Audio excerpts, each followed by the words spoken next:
매서운 태풍은 강릉도 가로질렀습니다. 나흘 전 마이삭대 잠겼던 강릉의 식당가에 오늘도 흙탕물이 들이닥쳤습니다. 강릉 경포에 조승현 기자가 지금 나가 있습니다. 조 기자, 지금 있는 곳이 지난번 태풍 때도 물이 찼던 바로 그곳이죠? 그렇습니다. 이곳은 강릉 경포 해변 입구에 있는 진안 상가입니다. 자, 바로 옆에는 경포 호수가 있고요. 이 지대가 낮아서 오늘도 피해가 컸던 곳입니다.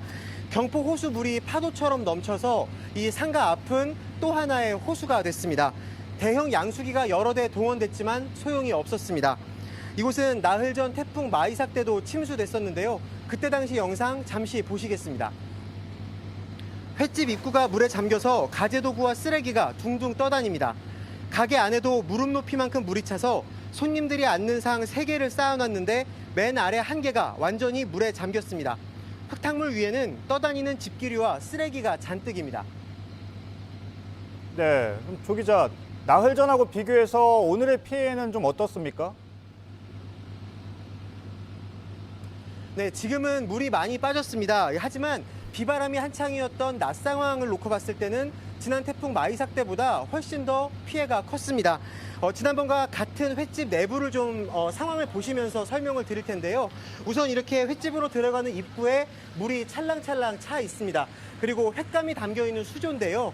이 높이까지 물에 찼었다는 것을 이 유리에 남은 흔적을 통해 확인을 할 수가 있습니다. 가게 안으로 좀 들어가 보겠습니다. 자, 가장 먼저 주방의 모습 보이는데 역시 여전히 물바다로 변해 있는 상태입니다. 안쪽으로 조금 더 들어오면 지금은 이 가게 안쪽에 물이 이렇게 다 빠졌습니다. 하지만 벽지에 남은 자국을 보시면 이 높이까지 물에 잠겼었다는 걸 알 수가 있습니다. 자, 조금 더 안쪽을 보시면 이번에도 침수 피해를 막기 위해서 이렇게 상을 위로 올려 쌓아놨습니다. 지난번에는 이 가장 아래에 있는 상 1개 높이만큼 물에 잠겼었는데요. 지금은 이 벽지에 남은 자국으로 밀어봤을 때 상 거의 2개 높이만큼 물에 잠겼었다는 걸 알 수가 있습니다. 저희가 앞서 이 가게 주인분과 좀 이야기를 나눠봤는데 반복되는 피해의 망연자실한 모습이었습니다. 네, 조 기자, 가게 주인을 만나봤다고 했는데요. 나흘 전에 침수됐던 곳인데 다시 또 침수가 된 거잖아요. 가게 주인은 어떤 얘기를 합니까?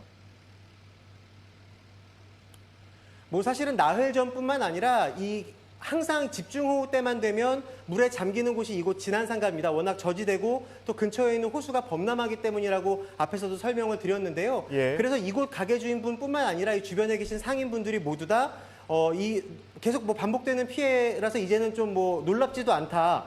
이 상가를 좀 새로 짓던지 해야 된다, 이런 이야기들을 했습니다. 알겠습니다. 그곳이 매번 그렇게 반복되는 곳이면 좀 조치가 필요하겠군요. 예. 그런데 강릉은 유난히 침수 피해가 큰 것 같습니다. 집계가 좀 된 게 있습니까? 네, 오늘 하루 동안에만 강릉에 내린 비의 양이 230mm를 넘습니다.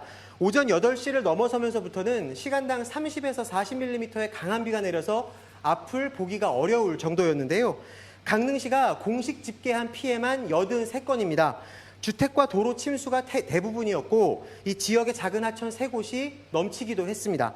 이 52가구에서 주민 86명이 침수와 산사태 등을 피해서 마을회관 같은 안전한 곳으로 미리 대피했고요. 내일 새벽에 비가 완전히 그친다고 하는데 주민들은 다시 힘겨운 복구에 나서야 할 것으로 보입니다. 네, 잘 들었습니다. 조승현 기자였습니다.